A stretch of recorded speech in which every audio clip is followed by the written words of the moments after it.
when South Park announced the release of its 19th season.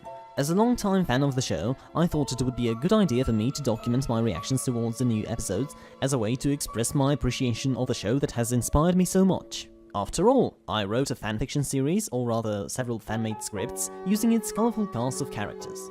I made a Q&A comic with Craig Tucker as the protagonist.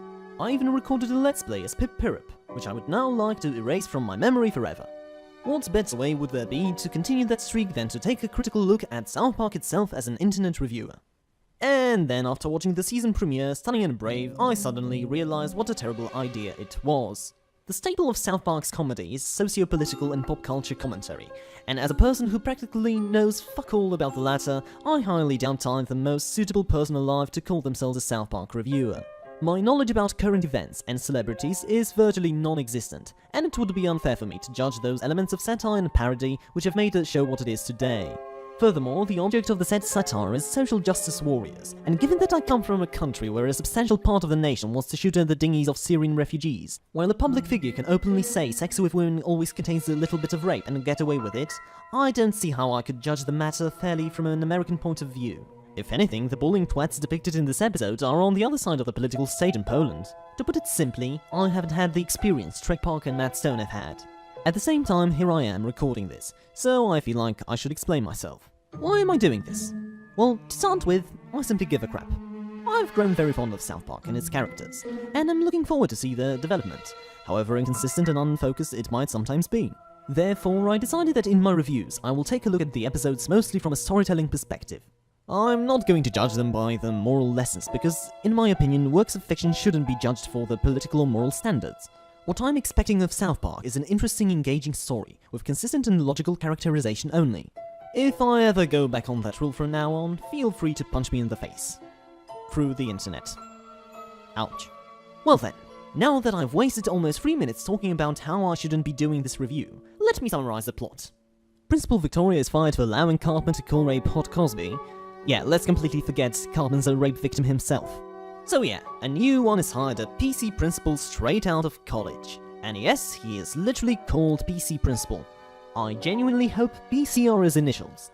We take a good look at him as he's introduced to us from a crotch shot. Yeah, thanks for that.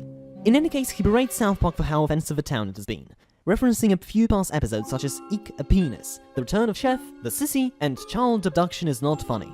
When school actually starts, the boys contemplate how different life in South Park is going to be.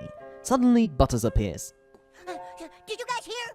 Cartman got 4 days detention for calling Heidi Turner Clitty Leader. Wow, did Trey actually remember Heidi's full name? Given that Clyde has had 3 bloody surnames so far, that's pretty impressive. Apparently, Cartman's reaction to someone not accepting his authority is unusual. In Butters' words, he's all sad and scared. Which is strange, since PC Principal didn't do anything different Cartman hadn't experienced before, and I doubt he would give up that easily, but whatever. Kyle is called to the principal's office and he gets 2 weeks suspension for saying Caitlyn Jenner wasn't a hero.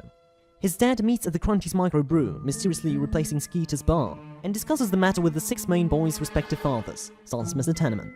However, they're interrupted by other PC graduates who prevent them from saying just about anything and start their own new frat house. And hey, we get to see those 2 rednecks from You're Getting Old. The next day, we see the boys approaching Cartman and trying to convince him to do something about the new principal. I've already got 4 days of detention. I don't want any more.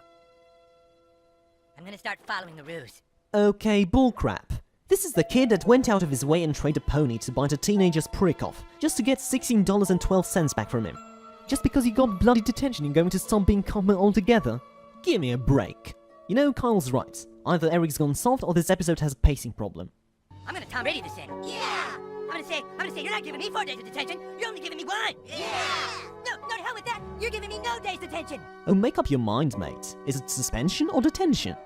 This scene was meant to build up PC Principal to be a danger to South Park's status quo, and as a result of Cartman's inexplicable mood change, it kind of failed.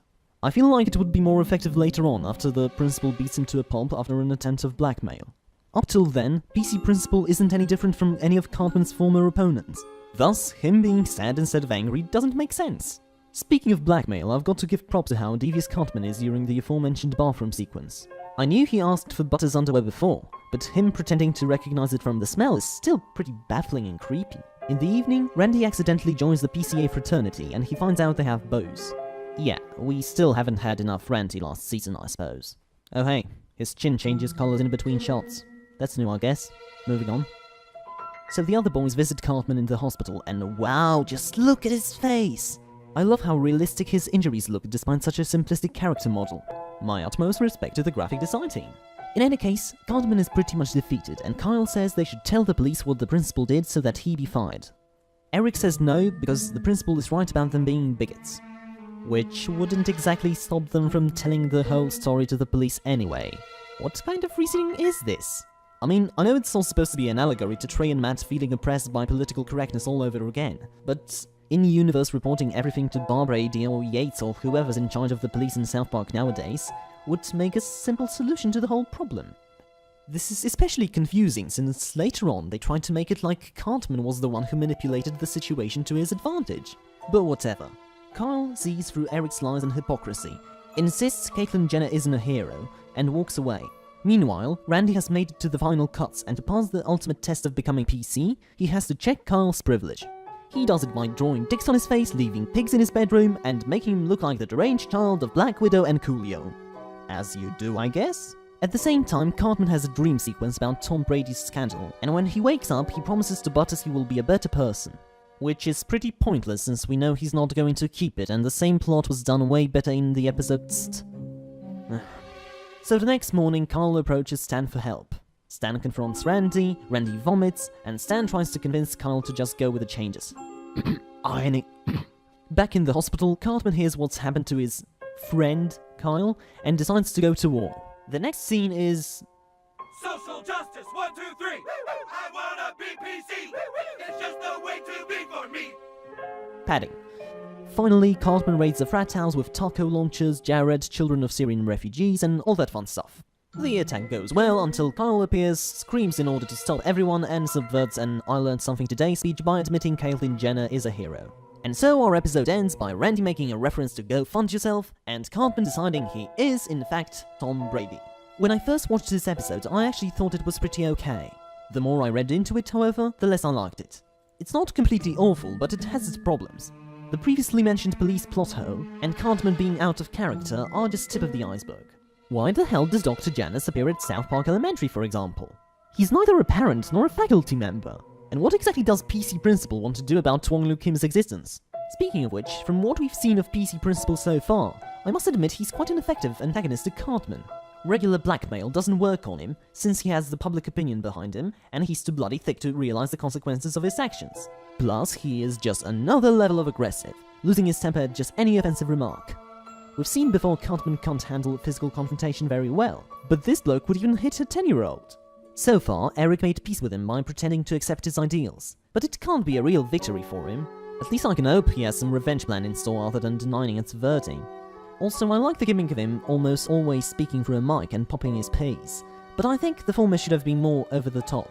During his confrontation with Cartman in the loo, I think the use of a mic would be all the more funny. He should do it all the time. The downside of PC Principal, however, is that he's a needless new character, which is quite a prominent tendency in South Park these days. Worst of all, he's not even in the slightest bit connected to all the other characters other than being the school's principal, and was just created in order to create conflict and be a strawman. In other words, he represents a belief, a role that could be played by an already existing character. Like Heidi's stepdad, who has a similar physique, or Mrs. Testerberger, the mother of South Park's liberal princess. Or else, the new principal could be a person who would fit the position better than anyone. Sheila Broflovsky. Yes, Kyle's mum, who hasn't had a major role since It's a Jersey Thing, would be the perfect candidate for the job. She has always been a PC activist and represented the trope of political correctness gone mad in the earliest seasons. This would be a great move, reminding us of old school South Park, where Kyle's mum, being a bitch, would often be put in the role of the antagonist. Moreover, it would force Kyle to take more of an active role in this season, something he desperately needs. Above all, it would be interesting character-wise. As far as humor is concerned, the only lines that really got a laugh out of me were, "No, sorry, I was just trying to frame you for raping Butters," and Butters himself saying, "Okay," to Cartman's strange or downright impossible demands for resources. How exactly he managed to find this many pregnant Mexican women? I have no idea. The characterization, well, apart from Cartman, is for the most part okay. I know Kyle isn't above doing things for personal gain, as shown in Crack Baby Athletic Association, but I keep wondering if making him be the one to suggest Cartman take revenge on the principal and then report the fight to the police was a notion that fit him. I think it would be better to keep Kyle as the earnest victim and put Kenny in the role of the agitator, especially since, well, he only says one line here. The prevalent theme in Stunning and Brave happens to be a recurring theme of the series: comedy and free speech versus political correctness. The episode's moral is literally stated at the end by one of the PC bros. I would have never thought to use offensive imagery and outrageous stereotypes to provoke someone to open their eyes. It is a lesson that South Park has been teaching for years. The idea that beneath the layer of offensive stereotypes and toilet humor may exist a source of great wisdom and accurate satire has been in the show ever since the beginning. The piercing question is, have Trey and Matt got anything new to add after 19 years of airing? There is a key line in the episode that answers that question. Well, looks like things are getting all PC again. They have nothing truly new, in other words, but then again, they don't think they need to, since history keeps repeating itself. In their eyes, things went back to the way they were back in the day where South Park was deemed to be the downfall of society. Trey and Matt feel like they should defend themselves, that they should prove South Park isn't lost in a time warp. They want to feel people still need the show and its satire. They see the changing trends in animated comedies today, and want to shout out, "Look guys, we introduced continuity, what else do you want from us?" This decade is going to be a hard time for the show. The long breaks and short seasons took their toll on its popularity. Trey and Matt are trying both to appeal to newer demands of the audience, and to remain the same unapologetic South Park it has always been. South Park wants Audience Senpai to notice it.